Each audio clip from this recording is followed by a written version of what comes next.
Badai sitokin pada pasien COVID-19. Maksudnya apa ya? Video ini adalah kreasi dari Dr. Lili Joya Atmojo, Dr. Nani Suwarto Joya Atmojo, dan Dr. Lesti Joya Atmojo. Tapi jangan lupa ya, pencet tombol like, subscribe,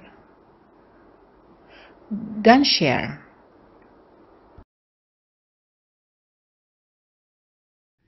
Sampai saat ini sudah jutaan orang di seluruh dunia yang telah meninggal dunia yang disebabkan oleh COVID-19 dan sudah jutaan pula orang yang kehilangan orang-orang yang dicintai.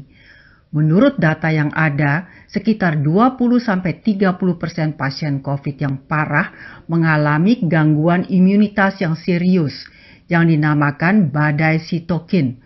Komplikasi COVID-19 ini bisa terjadi pada siapa saja, tua atau muda.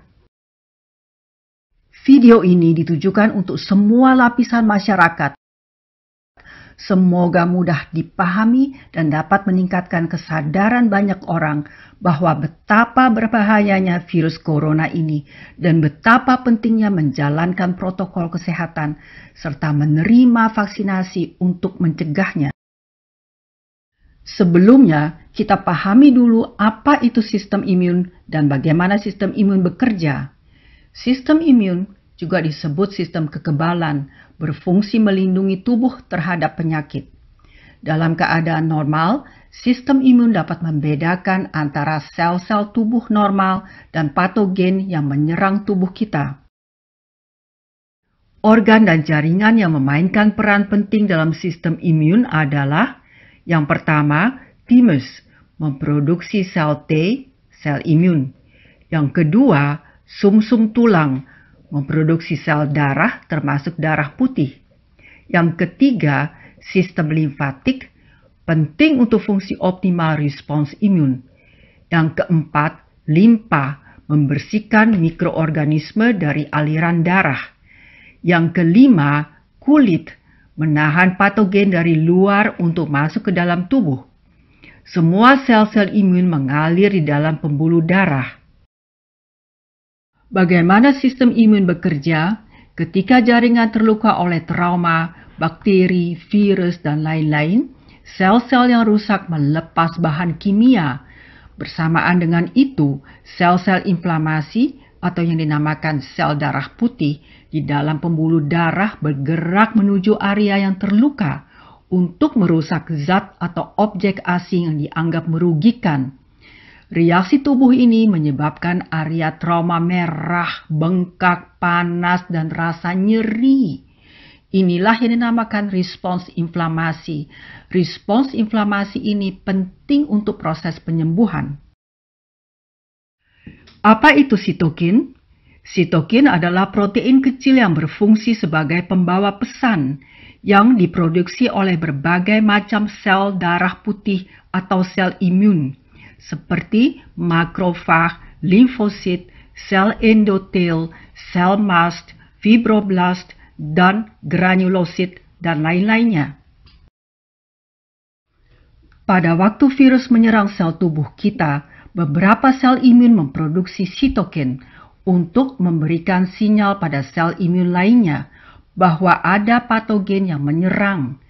Sel-sel imun lainnya bereaksi, memproduksi sitokin-sitokin baru, berproliferasi atau memperbanyak diri, memperingati sel-sel imun lainnya untuk menyerang patogen. Sitokin dapat dibagi menjadi sitokin proinflamasi dan sitokin antiinflamasi. Yang pertama, sitokin proinflamasi berfungsi untuk meningkatkan respons inflamasi atau peradangan ketika tubuh diserang patogen. Sitokin proinflamasi yang khas antara lain adalah interleukin 1, interleukin 6, dan tumor necrosis faktor alfa, TNFA. Yang kedua, sitokin antiinflamasi dapat mengontrol respons sitokin proinflamasi. Interleukin 10 dianggap sebagai sitokin antiinflamasi yang ampuh dan dapat menekan efek sitokin proinflamasi. Untuk kestabilan fungsi organ, sistem imun tubuh harus dapat mempertahankan keseimbangan kedua macam sitokin ini. Supaya mudah dipahami, kita umpamakan sistem imun dengan kehidupan sehari-hari yuk. Ada perampok masuk ke rumah seseorang. Satpam melihatnya dan melapor pada polisi. Polisi datang ke lokasi untuk menangkap perampok. Akhirnya perampok tertangkap, rumah dan isinya selamat. Di sini perampok mewakili virus. Satpam mewakili sitokin yang memberi sinyal pada polisi, dan polisi mewakili sel imun tubuh yang dapat melawan virus. Kalau ceritanya seperti itu, terus apa dong salahnya sitokin, Dok? Semua yang berlebihan akan berakibat jelek. Makan sangat penting, tapi bila makan terlalu banyak, kita akan menjadi gemuk dan mudah jatuh sakit, kan?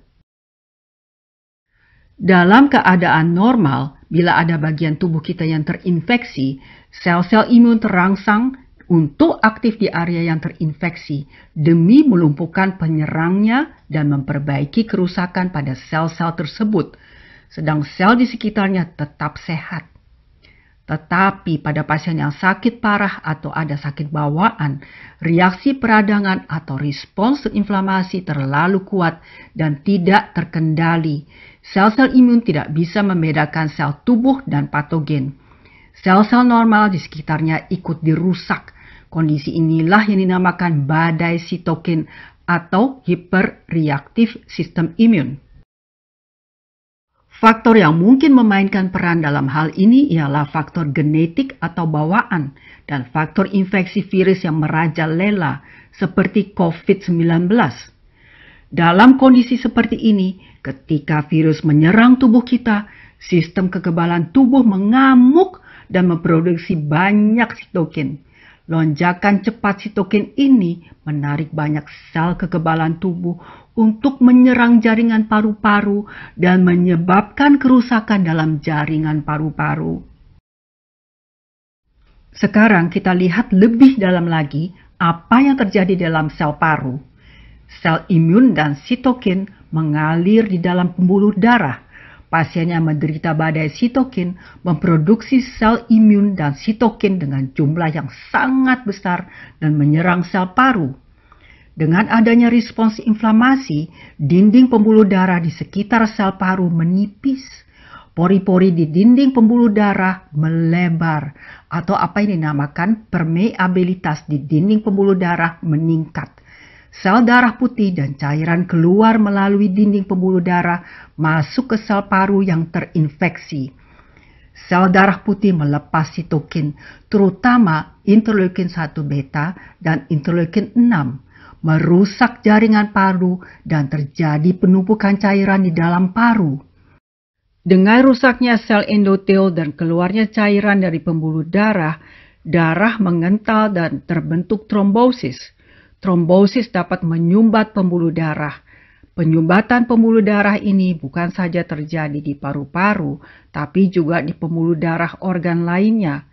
Akibatnya terjadi kegagalan fungsi multiorgan yang berakibat fatal. Beberapa penelitian menunjukkan bahwa pelepasan bermacam-macam sitokin dianggap sebagai penyebab badai sitokin. Akhir-akhir ini, pelepasan sitokin proinflamasi interleukin 6 dijadikan fokus penelitian. Peneliti di Toronto, Kanada, dan di Tiongkok menunjukkan bahwa kadar interleukin 6 di dalam darah pada pasien COVID-19 meningkat. Meningkatnya interleukin 6 di dalam darah berkontribusi terhadap kerusakan organ dan berkaitan dengan keparahan penyakit yang diderita pasien. Apa saja keluhan badai sitokin? Demam menggigil, sesak napas, batuk, mual dan muntah, lesu berlebihan, sakit kepala, gangguan neurologis, pembengkakan ekstremitas, pendarahan, limpa membengkak atau yang dinamakan splenomegali, kesadaran menurun, sepsis, dan kegagalan multi-organs. Untuk mendiagnosa badai sitokin, antara lain pemeriksaan laboratorium. Yang pertama, jumlah semua sel darah menurun, sel darah merah, darah putih, dan trombosit. Yang kedua, CRP meningkat. Yang ketiga, peritina meningkat. Yang keempat, konsentrasi interleukin 6 tinggi. Rendahnya jumlah trombosit dapat dikaitkan dengan keparahan penyakit dan dapat digunakan sebagai indikator klinis.